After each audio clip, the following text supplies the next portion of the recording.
Какво се случва тук? Казахме ли без излишни разговори между ученици по време на външно оценяване? Казахме. Или искате да анулирам вашите неща и набързо да ви пратя в къщи?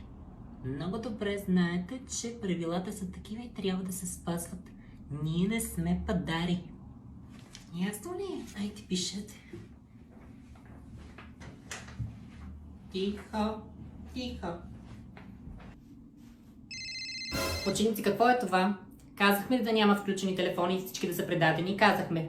Първо правило по време на външно оценяване да няма включени телефони. Какво е това нещо? Безхаберие? Да се изключи, да се предаде веднага. На кого е този телефон? Казвайте, иначе анулирам на абсолютно всеки работата. Георги, твой ли е? Давай телефона тук. Давай тук телефона. Безхаберие. Види ли още един включен телефон? Гоня и анулирам. Георги, Десислава, елате малко ми помогнете с тези чанти. Аз няма като магарица само да мъкна. С вашите буклуци съм, не с моите. Иначе... Не, няма нужда да ми помагате сега, защото стигнахме вече. Аз, когато исках помощ, никой не ми помогна, сега ще ми помагат. Хайде, вървете се, забавлявайте, че сега ще стане късно и само не се отдалечавайте. Няма да ходя да ви търся после. Бяла роза с русата, ще закичам в усата, да посрещна зората. Аз казах ли да не се отдалечавате? Я да слизаш от дървото. С тая пръчка ще те набия. Слиза от дървото. Аз казах ли ти ще паднеш във водата? Казах ли? Я хващай тази пръчка. Хващай!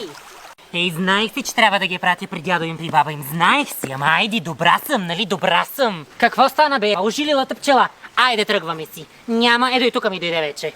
Айде, събирайте си бокуците. Аз с вас няма да се занимавам. Утре при дядо ви и баба ви. Извинявам се, това ли е класната стая на Садни Б? Мъци, свободно ли да тебе? Ще седна за теб. Да бе, брашно си взех от Kaufland, имаше намаление. Гледай колко много. Аз съм на Анастасия, майка, и да. Пак ще искат пари, аз ти казвам. Възможно ли малко по-раничко да се тръгна, защото има намаление в Kaufland и да не ги изпусна? Имам въпрос, че ние не дадохме ли пари миналата седмица за екскурзия? Аз пари нямам. Той е скъп живот, малки заплати и скъпо олио, няма как да стане.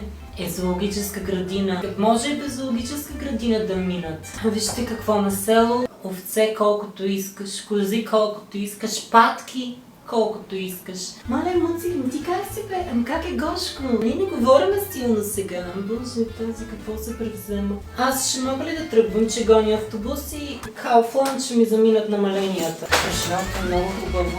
Браво, бабе! Иване, дръж ми очилата да снима малката де. Айде де. Дай една усмивка за баба ти да пратим снимка. Айде. Айде да изпъчи гърди малко, да усмихни се, какво си начумерила такава. Браво! Супер си. Да, моята Анастасия завършва и там онова момиче с най-хубавата и най-скъпата рокля, Петя, здравей!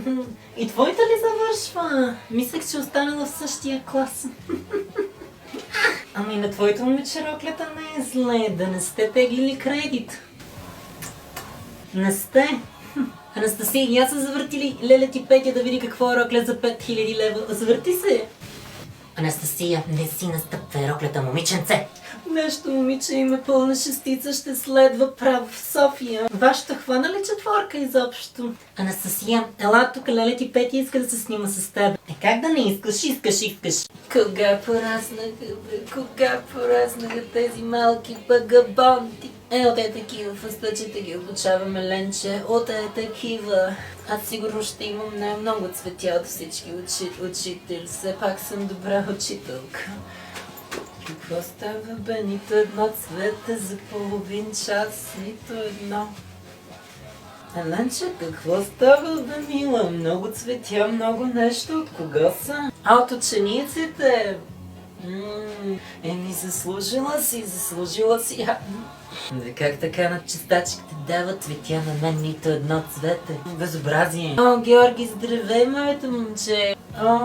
Кактус. Това ли съм заслужила за всички отсъствия, които съм извинила и за всички двойки, които съм спестила, Еленче? Един от най-добрите, най-квалифицираните учители в това учебно заведение и накрая един пуст кактус и тройки по милост писах. За какво? За един кактус.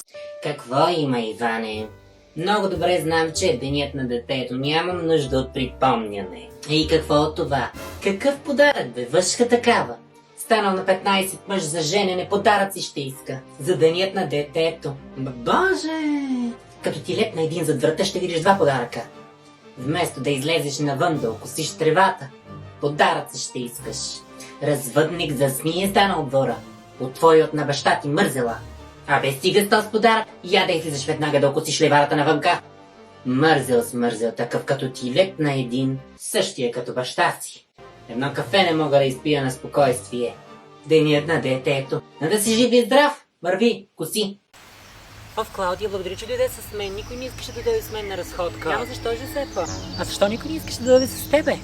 Заради някакъв тикток две деца изчезнали в тази гора. Сериозно? Пълни глупости. Чу ли нещо? Не знам, май ще вали. Заре става тъмно и студено, май трябва да си ходиме. Не!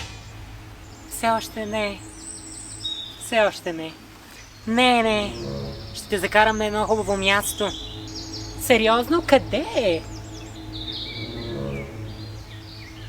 Жозепа, това не е ли онази река, в която изчезнаха двете деца? Жозепа? Жозепа, стига се базика с мен, къде си? Жозепа, къде си? Жозепа!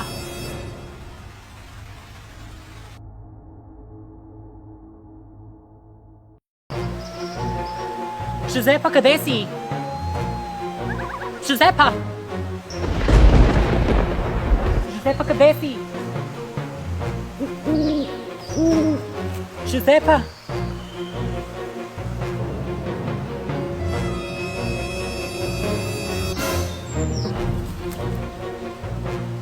Жозепа, какво правиш? Клаудио, от много време те наблюдавам в TikTok.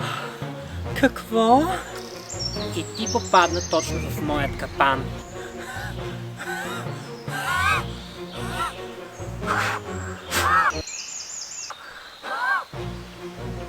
Писна ми!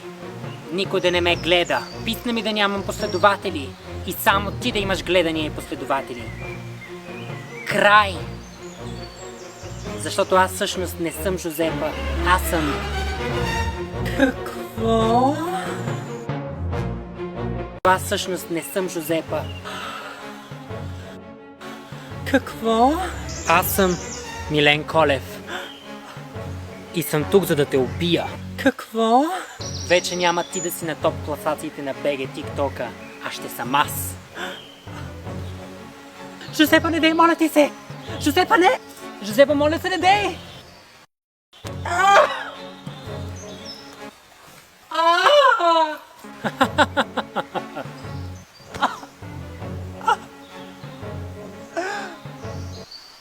Storytime TikTok.